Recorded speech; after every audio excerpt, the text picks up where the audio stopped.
pie, ice cream, or cake. Oh, I have almost lost my mind.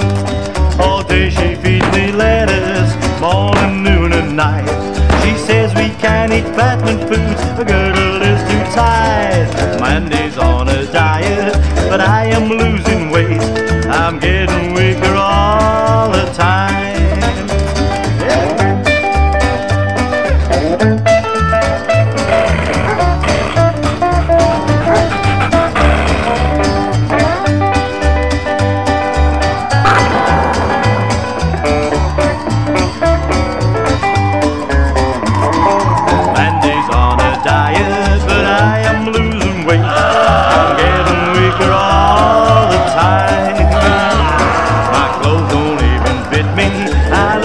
Terrible sight.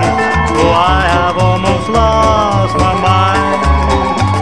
I took a bath last evening just to ease my pain, but after I had pulled the plug, I nearly went down the drain. Mandy's on a diet, but I am losing weight.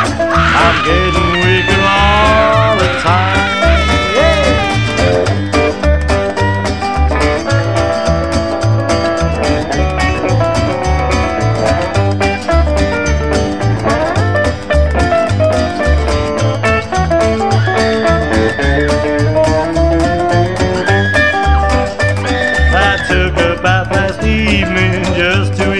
Pain. But after I had pulled the plug, I nearly went down the drain. Oh, Mandy's on a diet, but I am losing weight. I'm getting weaker all the time with no spaghetti.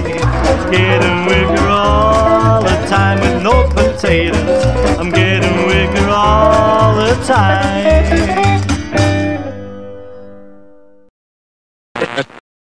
At this time last year, Celente claimed that lower living standards would unfold. This is being borne out by rapidly falling retail sales figures. The concept of revolution was an idea also brought up by a British Ministry of Defence report in 2007 that forecast within 3 decades that the widening gap between the elite and the middle class, aided by a dislocated underclass, could mean that the world's middle classes might unite, using access to knowledge, resources and skills to shape transnational processes in their own class interest, and that the middle classes could become a revolutionary class. This idea appeared in the fictional text, The Theories and Practices of Oligarchical Collectivism by Emmanuel Goldstein, as a part of the novel 1984 by George Orwell. In a separate recent interview, Celente continued on the revolution in the US. "There will be a revolution in this country," he said. "It's not going to come yet, but it's going to come down the line, and we're going to see a third party, and this was the catalyst for it, the takeover of Washington, D.C., in broad daylight by Wall Street in this bloodless coup. And it will happen as conditions continue to worsen. The first thing to do is organize with tax revolts. That's going to be the big one, because people can't afford to pay more school tax, property tax, any kind of tax. You're going to start seeing those kinds of protests start to develop. It's going to be very bleak, very sad. And there is going to be a lot of homeless, the likes of which we have never seen before. Tent cities are already sprouting up around the country, and we're going to see many more. We're going to start seeing huge areas of vacant real estate and squatters living in them as well. It's going to be a picture the likes of which Americans are not going to be used to. It's going to come as a shock, and with it, there's going to be a lot of crime. And the crime is going to be a lot worse than it was before, because in the last 1929 depression, people's minds weren't wrecked on all these modern drugs, over-the-counter drugs, or crystal meth, or whatever it might be. So, you have a huge underclass of very desperate people with their minds chemically blown beyond anybody's comprehension. So who is Gerald Celente, and how much of his information and forecasts can we rely upon? Here is a short sample of comments about him. When CNN wants to know about the top trends, we ask Gerald Celente. CNN Headline News. A network of 25 experts whose range of specialties would rival many university faculties. The Economist. Gerald Celente has a knack for getting the zeitgeist right. USA Today. There's not a better trend forecaster than Gerald Celente. The man knows what he's talking about. CNBC. Those who take their prediction seriously, consider the Trends Research Institute. The Wall Street Journal. Gerald Celente is always ahead of the curve on trends and uncannily on the mark. He's one of the most accurate forecasters around. The Atlanta Journal-Constitution. Mr. Celente tracks the world's social, economic and business trends for corporate clients. The New York Times. Mr. Celente is a very intelligent guy. We are able to learn about trends from an authority. 48 Hours, CBS News. Gerald Celente has a solid track record. He has predicted everything from the 1987 stock market crash and the demise of the Soviet Union to green marketing and corporate downsizing. The Detroit News.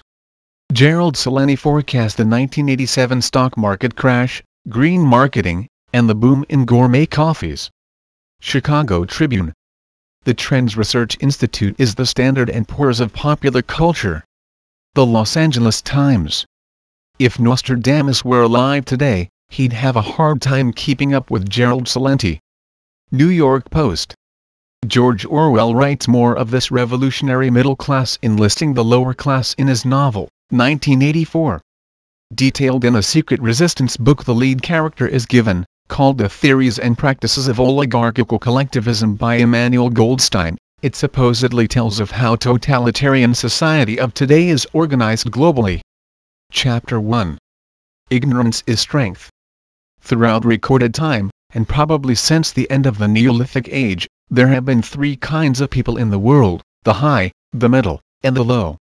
They have been subdivided in many ways, they have borne countless different names, and their relative numbers, as well as their attitude towards one another, have varied from age to age, but the essential structure of society has never altered. Even after enormous upheavals and seemingly irrevocable changes, the same pattern has always reasserted itself, just as a gyroscope will always return to equilibrium, however far it is pushed one way or the other. The aims of these three groups are entirely irreconcilable. The aim of the high is to remain where they are. The aim of the middle is to change places with the high. The aim of the low, when they have an aim, for it is an abiding characteristic of the low that they are too much crushed by drudgery to be more than intermittently conscious of anything outside their daily lives, is to abolish all distinctions and create a society in which all men shall be equal. Thus throughout history a struggle which is the same in its main outlines recurs over and over again. For long periods the high seem to be securely in power, but sooner or later there always comes a moment when they lose either their belief in themselves or their capacity to govern efficiently, or both. They are then overthrown by the middle, who enlist the low on their side by pretending to them that they are fighting for liberty and justice. As soon as they have reached their objective, the middle thrust the low back into their old position of servitude, and themselves become the high. Presently a new middle group splits off from one of the other groups, or from both of them, and the struggle begins over again. Of the three groups, only the low are never even temporarily successful in achieving their aims. It would be an exaggeration to say that throughout history there has been no progress of a material kind. Even today, in a period of decline, the average human being is physically better off than he was a few centuries ago. But no advance in wealth, no softening of manners, no reform or revolution has ever brought human equality a millimeter nearer.